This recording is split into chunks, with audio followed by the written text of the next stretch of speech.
Il est important de toujours se rappeler que les faux prophètes existent vraiment.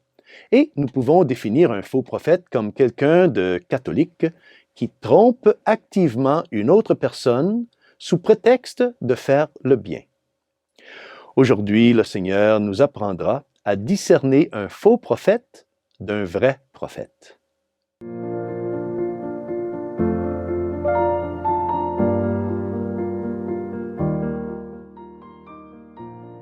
Chers frères et sœurs, Salve Maria, nous connaissons tous le proverbe « L'habit ne fait pas le moine ». Eh bien, Jésus fait la même observation dans la lecture de l'Évangile d'aujourd'hui lorsqu'il dit « Méfiez-vous des faux prophètes qui viennent à vous déguisés en brebis, alors qu'au-dedans, ce sont des loups voraces. » Ainsi, le Seigneur nous met en garde aujourd'hui contre les faux prophètes. Il nous met en garde contre les gens qui prétendent qu'ils sont bons, mais qui sont en réalité mauvais. L'Évangile nous est présenté par Saint Matthieu, chapitre 7, versets 15 à 20. Et cet Évangile est l'une des dernières recommandations de Jésus à ses disciples lors de son sermon sur la montagne. Ici, le Seigneur, il met en garde ses disciples et ses apôtres contre les faux prophètes, contre les faux bergers. Et son avertissement est très fort, très sévère, car il compare les mauvais bergers ou les faux prophètes à des loups voraces. Jésus veut attirer notre attention sur la séparation qui peut souvent se produire entre l'apparence et la réalité.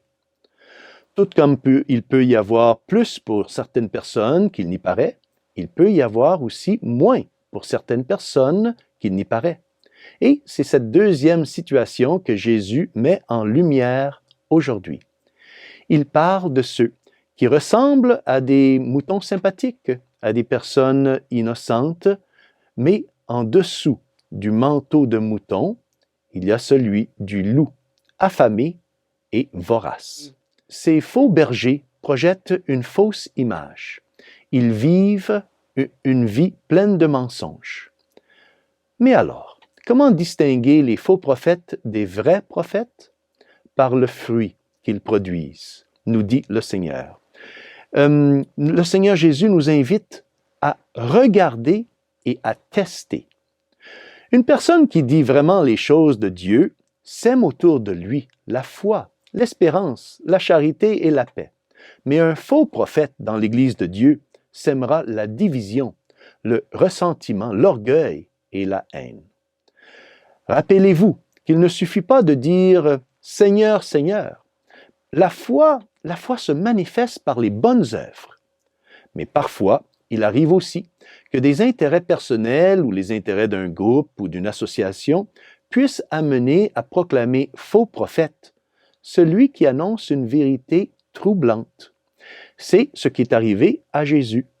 Il a été mis à mort parce qu'il a été considéré comme un faux prophète par les autorités religieuses de son époque.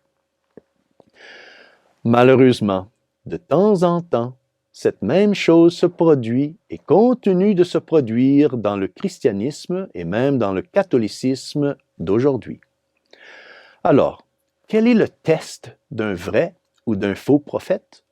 La bonté et le bon fruit.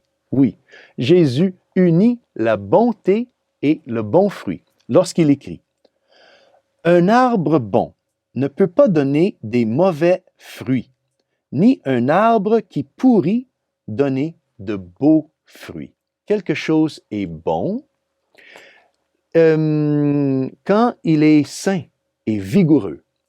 Il est exempt de maladies et de désordre. Les bons fruits sont les résultats d'une bonne vie. Vivre selon l'évangile de la vérité, fidèle à Dieu, fidèle à sa parole, fidèle à la grâce.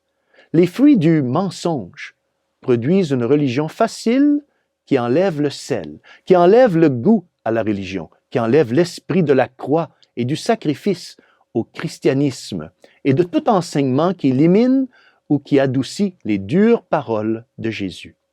Cependant, la principale caractéristique d'un faux prophète est qu'il sépare le peuple de Dieu du magistère de l'Église. Le faux prophète sépare le peuple de Dieu des enseignements et des traditions de l'Église catholique. Et le Seigneur termine l'Évangile d'aujourd'hui en disant que ces faux prophètes vont être coupés et jetés au feu. Ils vont être coupés et jetés au feu. Donc, demandons aujourd'hui à Notre-Dame qu'elle nous donne sa grâce afin que nous puissions toujours porter de bons fruits pour l'amour de Dieu et que nous ayons sa sagesse pour discerner ce qui est un vrai prophète d'un faux prophète. Et que Dieu Tout-Puissant vous bénisse au nom du Père et du Fils et du Saint-Esprit. Amen. Salve Maria.